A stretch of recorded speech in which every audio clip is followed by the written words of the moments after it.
पीछे जो हमने पढ़ा था, हमने पहले सबसे पहले प्रकाश क्या है और उसके बाद दूसरा पॉइंट प्रकाश के गुणधर्म क्या होते हैं। आज हम दूसरा पॉइंट पढ़ेंगे, तीसरा पॉइंट, जिसका नाम है प्रकाश का परावर्तन। तो ये क्या है, परावर्तन क्या है, आप जान चुके हो प्रकाश क्या है। और आज हमें विशेष टॉपिक इस पॉइंट पे ध्यान देना है, परावर्तन। ये होता क्या है, इसको जानने से पहले मैं कुछ इसका उपयोग बताऊंगा।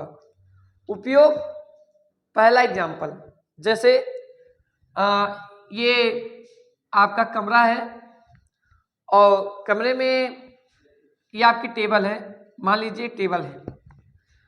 अब आज इस टेबल को देखते हैं तो टेबल आपको दिखाई पड़ती है कब, जब लाइट होती है तब। यही तो बात हुई है। लेकिन दिखाई कैसे पड़ती है, प्रकाश के कारण, ठीक है। लेकिन होता क्या होगा, इसमें परावर्तन की घटना होती है। ये जो वर्ड लिखा है परावर्तन, यानी कोई वस्तु आपको दिखाई पड़ रही है, चाहे वो चेयर हो, चाहे कुर्सी हो, चाहे हम ही क्यों ना हो, हमें आप देख रहे हो तो परावर्तन का ही कारण है। दीवार दिख रही है, परावर्तन का कारण है, मतलब, और प्रकाश भी उसका कारण है। लेकिन प्रकाश के बाद जो अगला नेक्स्ट है वो परावर्तन है। वो कैसे, मैं आपको यहां बताना चाहूंगा। जैसे ये लाइट है तो यहां से इसका प्रकाश निकला, इसका प्रकाश निकला, तो ये प्रकाश जाकर जिस वस्तु को आप देखना चाहते हो उस वस्तु पर जाकर गिरता है, यानी उस पर पड़ता है, ठीक। उसके बाद आप यहां खड़े हो, यहां पर आप खड़े हो इस रूम में, तो ये प्रकाश वापस आता है और ये आपकी आंखें हैं, ये आपकी आंखें हैं, तो ये आंखों पर पड़ता है, जिसके कारण आप किसी भी वस्तु को देख सकते हो। इसका मतलब प्रकाश के बाद वहां पर परावर्तन की घटना हो रही है, जो आप वस्तुओं को देख पा रहे हो। तो अब तो समझ में आ ही गया होगा कि परावर्तन कहाँ हो रहा है।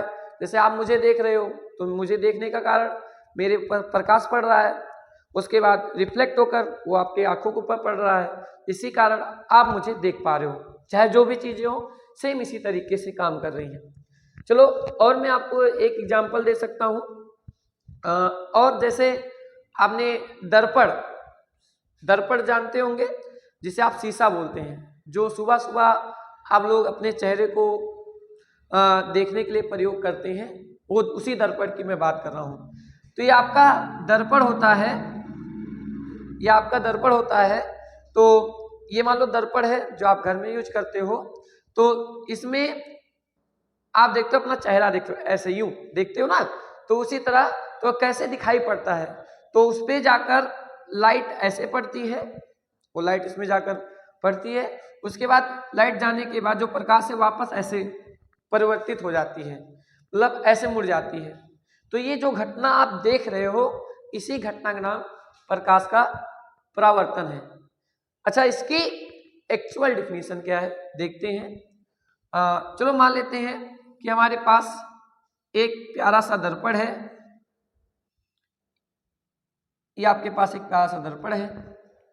अच्छा, ये दर्पण है और ये हमारा वायु है, वायु, तो ये वायु हो गया और ये आपका दर्पण हो गया, ठीक। इसका मतलब आपके पास दो माध्यम हो गए। माध्यम समझ गए ना, माध्यम से कांच हो सकता है, वायु हो सकता है, जल हो सकता है, गैसों का मिश्रण भी हो सकता है, ऐसे कई प्रकार के माध्यम हो सकते हैं।